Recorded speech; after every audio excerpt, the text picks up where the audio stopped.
मिशकात के अंदर भी वो रिवायत, इसके अलावा अहया उलूम के अंदर भी एक रिवायत मिलती है, और वो ये है कि हमारे और आपके प्यारे प्यारे आका यानी जनाबे मोहम्मद रसूलुल्लाह सल्लल्लाहु अलैहि वसल्लम इरशाद फरमाते हैं कि अपने आप को गीबत से बचाओ, अपने आप को गीबत से बचाओ। इसलिए कि हुजूर फरमाते हैं कि गीबत ये जिना से बड़ा गुनाह है, गीबत ये जिना से बड़ा गुनाह। इसके अलावा आका फरमाते हैं कि जो जिनाकारी होता है ना, जिनाकार, इसकी तौबा तो अल्लाह की बारगाह में मकबूल हो जाती है, यानी कबूल हो जाती है, लेकिन गीबत करने वाले की, गीबत जो करता है उसकी तौबा रब की बारगाह में कबूल नहीं होती है। तो कब कबूल नहीं होती है वो भी आपको बताता हूं। यानी ये बताइए कि भाई जिना तो हम ये समझते हैं कि जिना सबसे बड़ा गुनाह है, जिना सबसे बड़ा गुनाह, लेकिन मुहद्दिसीन ये फरमाते हैं कि जो गीबत है, गीबत और ये जिना है, इस जिना से यानी 36 बार भी अगर कोई जिना कर ले, 36 बार कोई जिना कर ले, तब भी वो गीबत के से बड़ा गुनाह नहीं हो सकता। एक बार की गीबत इतना बड़ा गुनाह है कि 36 बार जिना करने से भी इतना बड़ा गुनाह नहीं मिलेगा। अज़ीज़ान इकराम, इससे क्या समझा हमने कि जो जिना करता है उसका क्या हुक्म है कि भाई 100 कोड़े लगाए जाए, भाई 80 कोड़े लगाए जाए, कोड़े। और गीबत आमतौर पर होती रहती है, उसका कभी कोई ख्याल ही नहीं करता, बल्कि बड़े गौर से सुनते हो रहे, बड़ा मजा आता है सुनने में, सुनाने में, झूमने में, मस्ती करने में। कहा भाई मुख्तार भाई, अब सुन लो गीबत कहते किसे, वो भी आपको बता दो। हजरत अब्दुल्ला बिन अब्बास रदियल्लाहु ताला अन्हुमा, इनसे रिवायत है, दीगर सहाबाए किराम भी उस मजमा के अंदर मौजूद थे। ये रिवायत सही मुस्लिम शरीफ के अंदर है, इसके अलावा जामे तिरमिज़ी के अंदर भी रिवायत मौजूद, इसके अलावा मिशकात के अंदर भी रिवायत मौजूद, इसके अलावा अहया उलूम चारों किताबों के अंदर ये रिवायत मौजूद। बड़ी प्यारी रिवायत। हुजूर अलैहिस्सलातु वस्सलाम ने फरमाया, मेरे सहाबियों, क्या तुम जानते हो गीबत क्या है? तुम जानते हो गीबत क्या है? सहाबाए किराम रिज़वानुल्लाहि ताला अलैहिम अजमाइन वो ये कहते हैं कि अल्लाह और उसका रसूल बेहतर जानते हैं, अल्लाह और उसका रसूल हमसे बेहतर जानते हैं गीबत क्या है। सरकार ने फरमाया कि गीबत वो है, गीबत, बड़े गौर से सुनेंगे तो गीबत की तारीफ आप कभी नहीं भूलेंगे। अरबी इबारत पढ़ूंगा ही नहीं, सिर्फ उर्दू तर्जमा, और ऐसा तर्जमा जो कभी ज़हन से निकलेगा ही नहीं इंशाल्लाह, कभी नहीं निकलेगा इंशाल्लाह, बस गौर से सुन लेंगे। गीबत आम लफ्जों में तारीफ, गीबत मेरे नबी ने फरमाया, मौलाना साहब हमारे मौजूद हैं यहाँ, मुफ्ती साहब भी मौजूद, हजरत लोगों के सामने बयान कर रहा हूँ, गीबत वो है, सरकार फरमाते हैं कि तुम कोई ऐसी बात बयान करो, ऐसी बात किसी मोमिन भाई के बारे में करो कि जिसको अगर वो सुन ले तो उसके दिल को तकलीफ पहुंचे, यही गीबत। यानी हम किसी के बारे में, मिसाल के तौर पर जैसे मैं आपके बारे में बोल दूं, मैं मुख्तार भाई के बारे में बोल दूं, भाई मुख्तार भाई के बारे में मैं बोल दूं, अब ऐसी बात बोलूं कि इन्हें नागवार गुजरे, इन्हें पसंद ना हो वो बात, इन्हें तकलीफ पहुंचे, यही समझ लीजिए यही है गीबत। जब ये बात हो गई तो उसके बाद फिर क्या हुआ?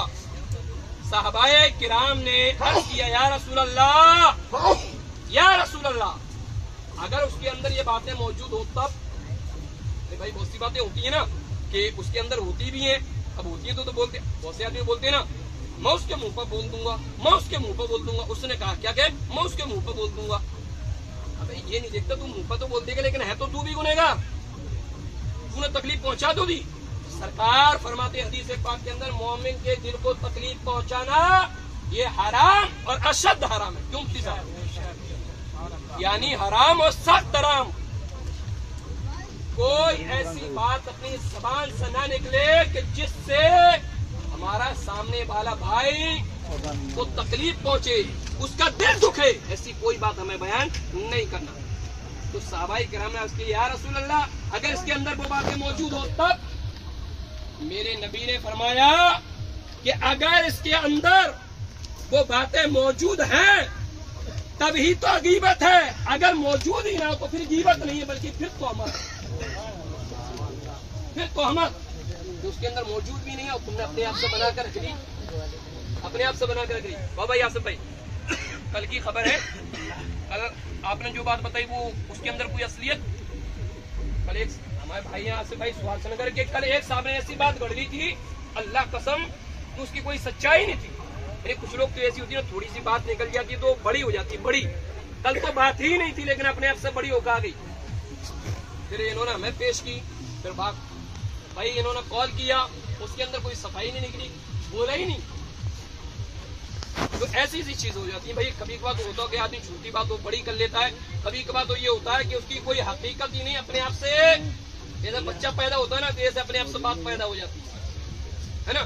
تو یہ حدیث کی روایت ہے، تو ان روایتوں سے ہم نے کیا سمجھا کہ ہمیں کسی کی غیبت نہیں کرنی، اور صرف کرنی نہیں بلکہ سننی بھی نہیں، ہم سنیں گے بھی نہیں، کیونکہ جتنا بڑا گناہ غیبت کرنے میں ہے اتنا ہی بڑا گناہ غیبت سننے میں بھی ہے۔ بے شک بے شک بے شک۔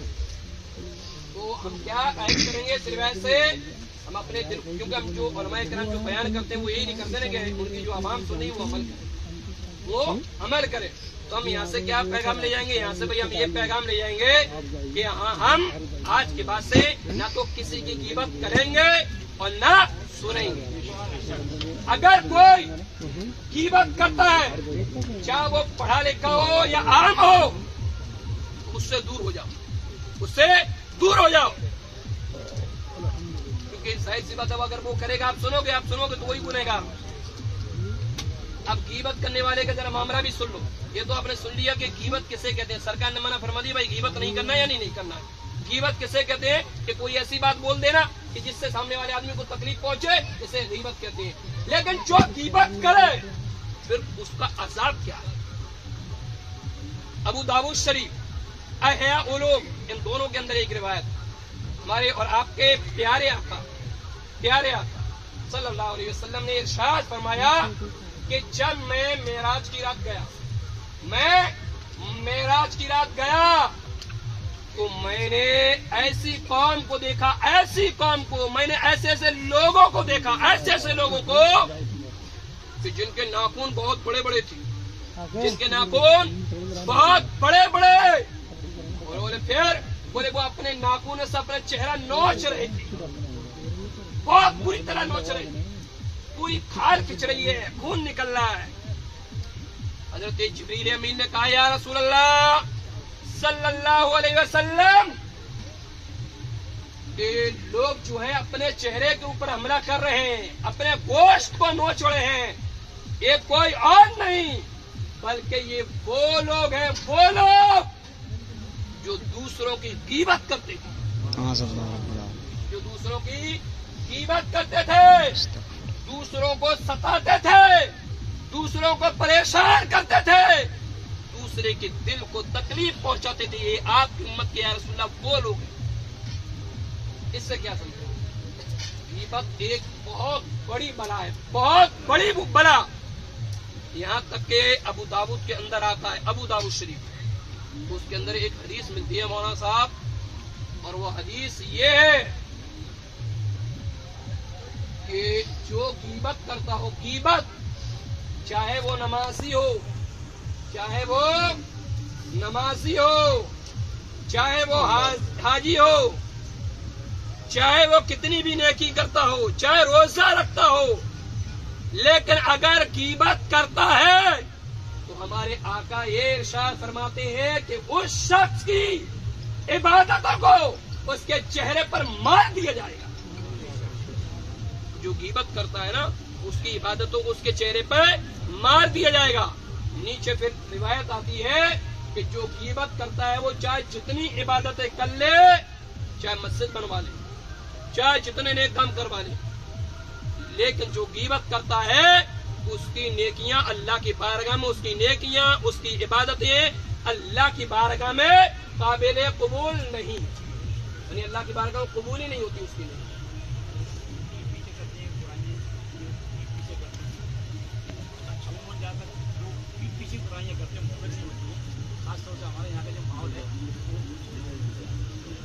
जैसा कि हाजी साहब ने कहा भाई कि पीठ पीछे गीबत करते हैं, पीठ पीछे आदमी, हाजी साहब मुंह पर करेगा भी नहीं, मुंह पर करेगा तो मार भी खा सकता बहुत से लोगों की, तो फिर एक कमजोर इंसान है, अब वो ताकतवर आदमी है भाई, अब वो ताकतवर है तो बुराई कैसे करेगा, गीबत कैसे करेगा, क्योंकि गीबत कर रहा तो मार खाएगा, तो क्या करेगा, पूरे पीठ पीछे कर देगा, है ना।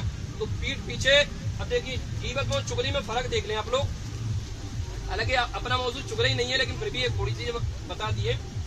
कोई बात ऐसी करना कि जिससे हमारे मोमिन भाई को तकलीफ पहुंचे, ये है गीबत, और इधर की बात लगा के इधर पेश कर दे, इधर की लगा के इधर उठा के फेंक दे, इधर की उठा के इधर फेंक दे, इसको बोलते हैं चुगली। हाँ वो भी समझ लो समझे, उसको बोलते हैं चुगली की, इधर से इधर फेंक दिया और इधर से इधर फेंक दिया।